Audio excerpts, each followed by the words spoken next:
Hello everyone, welcome to dentistry. So நம்ம இந்த வீடியோவில் கைடட் டிஷ்யூ ரீஜெனரேஷன்னா என்னென்னு பார்க்க போகிறோம். ஸோ இது ஒரு முக்கியமான 10 மார்க் ப்ளஸ் ஒரு 5 mark answer. So before going to guided tissue regeneration, treatment பிளான்னா என்ன, அந்த ட்ரீட்மெண்ட் பிளானில் எந்த ஃபேஸில் இந்த ஜிடிஆர் வருதுன்றதை நான் உங்களுக்கு எக்ஸ்பிளைன் பண்ணுறேன். ஸோ ட்ரீட்மெண்ட் பிளானை பொறுத்த வரைக்கும் 5 ஃபேஸஸ் இருக்குது. Emergency phase, etiotropic, surgical, restorative and maintenance. So இந்த எமர்ஜென்சி ஃபேஸில் எமர்ஜென்சி ப்ரொசீஜர்ஸ் எல்லாமே பண்ணுவாங்க. ஃபார் எக்ஸாம்பிள் பெயின் கண்ட்ரோல்லேருந்து ஒரு ஹோப்லெஸ் டீத்தை எக்ஸ்ட்ராக்ட் பண்ணுறதுக்கு எல்லா ப்ரொசீஜரும் இந்த எமர்ஜென்சி ஃபேஸில் பண்ணுவாங்க. அதே மாதிரி ஈடியோட்ராஃபிக் ஃபேஸில் எல்லா ஈட்டியாலஜிக்கல் ஃபேக்டர்ஸ், கால்குலஸ், பயோஃபிலிம் அது எல்லாமே ஸ்கேலிங் மூலியமாக ரிமூவ் பண்ணுவாங்க. சர்ஜிக்கல் ஃபேஸஸில் pocket management, bone loss management, அதாவது இந்த சர்ஜிக்கல் ஃபேஸில் முக்கியமாக ஒரு 3 R இருக்குது: resective, regenerative and reconstructive. So நம்மளோட இந்த ஜிடிஆர் வந்து போத் ரீகன்ஸ்ட்ரக்டிவ் அண்ட் ரீஜெனரேட்டிவ். சரி, வாங்க ஜிடிஆரை பற்றி பார்ப்போம். இப்போ நான் உங்களுக்கு சொன்னது என்னென்னா, கைடட் டிஷ்யூ ரீஜெனரேஷன் வந்து ஒரு reconstructive and both regenerative procedure. சரி, ஓகே, ரீகன்ஸ்ட்ரக்டிவ்னா என்ன, ரீஜெனரேட்டிவ்னா என்ன? இப்போ பெரியோடான்டைட்டிஸால் ஒரு பேஷண்ட் வந்து பாக்கெட் வந்திருக்குன்னு வச்சுக்கோங்க. ஸோ பாக்கெட்னா டிஸ்ட்ரக்ஷனா.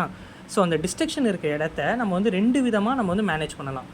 ஒன்று ரீகன்ஸ்ட்ரக்ட் பண்ணலாம், அதாவது ஒரு கிராஃப்டோ ஒரு கிராஃப்டை வச்சு அந்த இடத்த வந்து ஃபில் பண்ணிட்டு பழையபடி இந்த ஆர்கிடெக்சரை கொண்டு வரலாம். ஸோ அது வந்து ரீகன்ஸ்ட்ரக்ஷன். ரீஜெனரேஷன்னா வேறு ஒரு மெட்டீரியல் வச்சு பழைய ஸ்ட்ரக்சரை வந்து புது டிஷ்யூவாக நம்ம வந்து கொண்டு வர போகிறோம். ஸோ அது வந்து ரீஜெனரேஷன். ஸோ அதுக்கான எய்டு தான் வந்து உங்களோட மெம்பரைன்ஸ், ஸ்கேஃபோல்ட்ஸ், அது எல்லாமே. ஸோ இப்போ இந்த கைடட் டிஷ்யூ ரீஜெனரேஷனோட டெஃபினேஷன் என்னென்னா, it is a regenerative procedure that involves placement of membrane to induce new attachment. So இதோட கீவேர்டு என்ன, நியூ அட்டாச்மெண்ட் தான் கீவேர்டு. ஸோ நம்ம என்ன வைக்க போகிறோம், ஒரு மெம்பரைன் ஒன்று வைக்க போகிறோம். சரி, ஓகே. கைடட் டிஷ்யூ ரீஜெனரேஷனோட யூசஸ் என்னென்னு பார்த்தீங்கன்னா, clot stabilisation and prevent epithelial migration on the pocket wall. இப்போ இந்த கைடட் டிஷ்யூ ரீஜெனரேஷனில் ஒரு மெம்பரைன் வைப்போம்னு சொன்னோன்னா, ஸோ அந்த மெம்பரைனோட மெயின் குவாலிட்டி என்னென்னா கிளாட் ஸ்டெபிலைசேஷன். ஸோ அதாவது இப்போ வந்து ஒரு பேஷண்ட் வந்து பாக்கெட் இருக்குன்னு வச்சுக்கோங்க. ஃபஸ்ட்டு வந்து ஈட்டியாலஜிக்கல் ஃபேஸ்லேருந்து ஈட்டியாலஜிக்கல் ஃபேக்டர்ஸ் எல்லாம் ரிமூவ் பண்ணிடுவோம். அடுத்த ஃபேஸ் வரும்போது ஃபஸ்ட்டு எடுத்தோன்னே க்யூர் அட்டாச் பண்ணிடுவோம். அந்த பாக்கெட்டோட லைனிங்கை ரிமூவ் பண்ணுறது தான் க்யூர் அட்டாச் பண்ணோன்னே ஹீலிங் நடக்கணும்ல. ஸோ அந்த ஹீலிங்க்கு வந்து கிளாட் வந்து ஸ்டெபிலைஸ் ஆகணும். ஸோ அந்த போஸ்ட் ஆப்பரேட்டிவாக ஹீலிங் ப்ரொசீஜர்ஸுக்குமே இந்த ஜிடிஆர் மெம்பரைனை யூஸ் பண்ணலாம். கூடவே ஸோ இப்போ நம்ம வந்து பாக்கெட்டில் இருக்க லைனிங் உள்ளே இருக்க கண்டென்ட் எல்லாத்தையும் நம்ம எடுத்துட்டோம் க்யூர் அட்டாச் பண்ணுவோம். ஸோ அந்த இடம் வந்து எம்டியாக இருக்குங்களா. ஸோ அந்த இடத்துல என்ன நடக்கும், மொத்த எபித்தீலியமும் கனெக்டிவ் டிஷ்யூ மைக்ரேட் ஆச்சுன்னா வேர்சன் ஆகும், கண்டிஷன் ஹீலிங் நடக்காது. ஸோ அதை ப்ரிவெண்ட் பண்ணுறதுக்கும் இந்த பாக்கெட் வந்து ஒரு பேரியராக வச்சுருவோம். இன்னொரு யூஸ் என்ன, ரீஜெனரேட்டும் பண்ணலாம். சரி, ஓகே. இது வந்து 2 டைப்ஸ் இருக்குது. பயோ ரிசார்பபிள்னு ஒன்று இருக்குது, நான் ரிசார்பபிள்னு ஒன்று இருக்குது. ஸோ அதில் ஃபஸ்ட்டு நான் ரிசார்பபிள் மெட்டீரியல் எது காமன்லி யூஸ்டுன்னு பார்த்தீங்கன்னா, எக்ஸ்பேண்டட் பாலிடெட்ரா ஃப்ளூரோஎத்திலீன், ஸோ EPTFன்னு சொல்லுவாங்க. ஸோ இதோட மெயின் ஃபீச்சர்ஸ் என்ன, அதாவது இது வந்து பயோ கம்பேட்டபிளாக இருக்கணும். இது வந்து அடிக்குவேட் ஸ்பேஸ் ப்ரொவைட் பண்ணும். பயோ கம்பேட்டபிள்னால் டிஷ்யூவோட நல்லா ஒத்து போகணும். அடிக்குவேட் ஸ்பேஸ்னால், ஸோ நம்ம வைக்கிற மெம்பரைன் எப்போவுமே வந்து போனோட ஒட்டி இருக்கவே கூடாது. போனுக்கும் உங்களோட அந்த மெம்பரைனுக்கும் நடுவில் ஒரு கேப் இருக்கணும். ஸோ அந்த கேப் மூலிமா ஆஷியஸ் டிஃபெக்ட்ஸ் எதனா இருக்குது, போன் லாஸ் இருக்குதுன்னு வச்சுக்கோங்களேன், ஹாரிசாண்டல் போன் லாஸு, அந்த திக்னஸும் அந்த ஹைட்டும் கம்மியாச்சுன்னா, ஸோ அந்த மாதிரி டைமில் இந்த மெம்பரைனை யூஸ் பண்ணும் போதும் ஒரு ஸ்பேஸ் கொடுக்கும். அந்த ஸ்பேஸ் மூலிமா இந்த மெம்பரைனில் இருக்க கண்டென்ட் எல்லாமே போய் ரீஜெனரேட்டிவ் ப்ராப்பர்ட்டியை வந்து ஸ்டிமுலேட் பண்ணும்.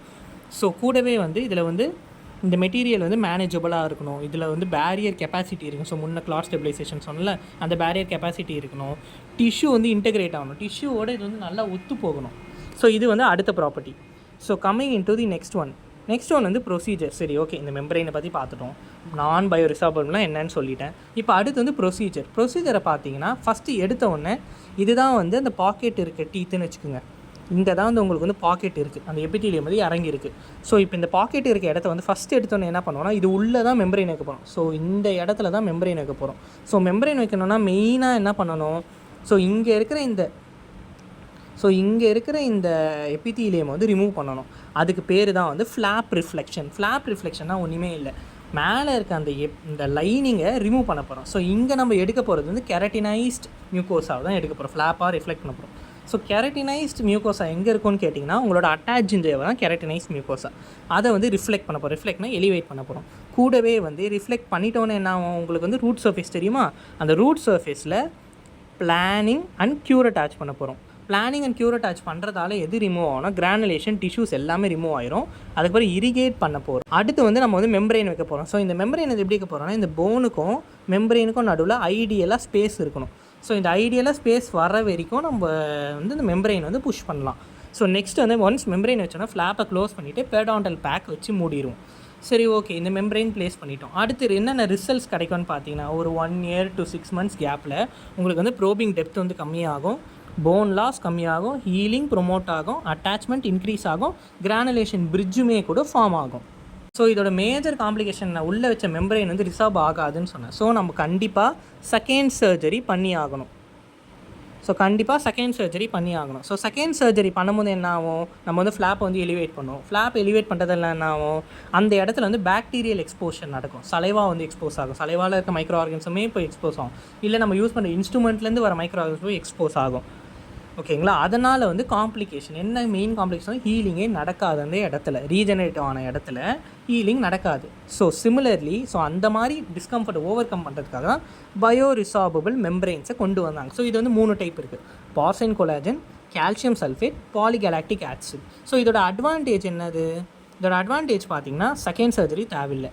இது வந்து மோர் கம்பேட்டபிள், அதை கம்பேர் பண்ணி இது நல்லா கம்பேட்டபிளாக இருக்கும். கிராஸ் லிங்கேஜ் ப்ராப்பர்ட்டினா ஈஸியாக வந்து லிங்க் ஆயிரும் அந்த ஜிசிஎஃபோட அந்த ஜிஞ்சைவல் கண்டென்ட்ஸோட. ஸோ அதே மாதிரி வந்து இப்போ பயோ ரிசார்பபிள்னு சொன்னீங்க, எது ரிசார்வ் பண்ணோன்னு கேட்டிங்கன்னா, இப்போ இந்த கொலாஜன் நான் ஷார்ட்டாக சொல்லித்தரேன். இப்போ இந்த கொலாஜனை ரிசார்வ் பண்ணுறதுக்கு கொலாஜினேஸ் இருக்குது, கொலாஜினேஸ். அதே மாதிரி கால்சியம் எங்கே இருக்கும், போனில் இருக்குமா. So giant cell reaction. So இந்த ஜயன்ட் செல் ரியாக்ஷன் மூலியமாக கால்சியம் சல்ஃபேட் வந்து ரிசார்வ் ஆகும். இப்படி ஞாபகம் வச்சுக்கோங்க. Next polygalactic acid Krebs cycle மூலியமாக ரிசார்வ் ஆயிரும். ஓகே, இப்போ வந்து இந்த ஜிடிஆர் ஆன்சர் 10 மார்க் எப்படி ப்ரெசென்ட் பண்ண போகிறீங்கன்னா, ஸோ ஃபஸ்ட்டு இந்த டெஃபினிஷன் எழுதிடுங்க. முடிஞ்சால் நான் சொன்ன மாதிரி இந்த ட்ரீட்மெண்ட் பிளான் எக்ஸ்பிளைன் பண்ணிவிட்டு கூட நீங்கள் கொஸ்டினை ஸ்டார்ட் பண்ணலாம், நல்லாயிருக்கும் இன்னும். அதுக்கப்புறம் டெஃபினிஷனை மென்ஷன் பண்ணுங்கள், யூசஸை மென்ஷன் பண்ணால் ஸ்ட்ரெயிட்டாக மெம்பரெயின்ஸ்க்கு வந்துடுங்க. மெம்பரெயினை பிரிச்சுட்டு ஒரு மெம்பரெயின் பற்றி தனித்தனியாக எக்ஸ்ப்ளனேஷன் கொடுங்க. அப்புறம் அதோட ரிசல்ட்டை போஸ்ட் பண்ணுங்கள். அப்புறமா வந்து பயோரிசபபிள் முடிஞ்சுட்டு பயோரிசபபிள் வந்து ஏன் நான் பயோரிசபபிளோட அட்வான்டேஜஸாக இருக்குது அந்த 3 பாயிண்ட்டை மென்ஷன் பண்ணுங்கள். கடைசியாக வந்து இண்டிகேஷன், இந்த மாதிரி ப்ரொசீஜர்ஸில் ஆஸ் அ ஹோலாக வந்து பண்ணலாம் அப்படின்னு சொல்லிட்டு முடித்து ஒரு கன்க்ளூஷன் ஒன்று கொடுங்க. அந்த கன்க்ளூஷன்லேருந்து என்ன மென்ஷன் பண்ணிட்டீங்கன்னா, ஜிடிஆருக்கு அப்புறம் சில லேட்டஸ்ட் டெக்னிக்ஸ் கண்டுபிடிச்சிருப்பாங்களே, ஃபார் எக்ஸாம்பிள் எனாப் அது எல்லாமே அதுக்கப்புறம் தான் வந்தது. அந்த லனாப்பை பற்றி ஒரு சின்னதாக ஒரு லைன் இது மாதிரி மென்ஷன் பண்ணிங்கன்னா சாலிடாக 9 மார்க்ஸ் வாங்கலாம். ஓகேங்களா? இதோட இந்த ஜிடிஆர் ஆன்சர் வந்து முடியுது. நெக்ஸ்ட்டு வந்து உங்களுக்கு எதனா டாபிக் வேணும்னா கீழே வந்து கமெண்ட் செக்ஷன்லேருந்து மென்ஷன் பண்ணுங்கள். அதே மாதிரி இந்த வீடியோ கடைசியில் வந்து உங்களுக்கு வந்து ஒரு சின்னதாக ஒரு கனெக்ஷன் கேம் ஒன்று இருக்கும், அந்த டாப்பிக்கில் வர வேர்ட்ஸை வச்சு. அதேமாதிரி ஒரு கொஸ்டின் ஒன்று இருக்கும், அதோட ஆன்சர் வந்து கீழே வந்து கமெண்ட் செக்ஷனில் மென்ஷன் பண்ணுங்கள். மறக்காமல் இந்த வீடியோவை லைக் பண்ணுங்கள், சப்ஸ்கிரைப் பண்ணுங்கள் மறக்காமல். உங்களோட சப்போர்ட் எங்களுக்கு தேவை. தேங்க்யூ.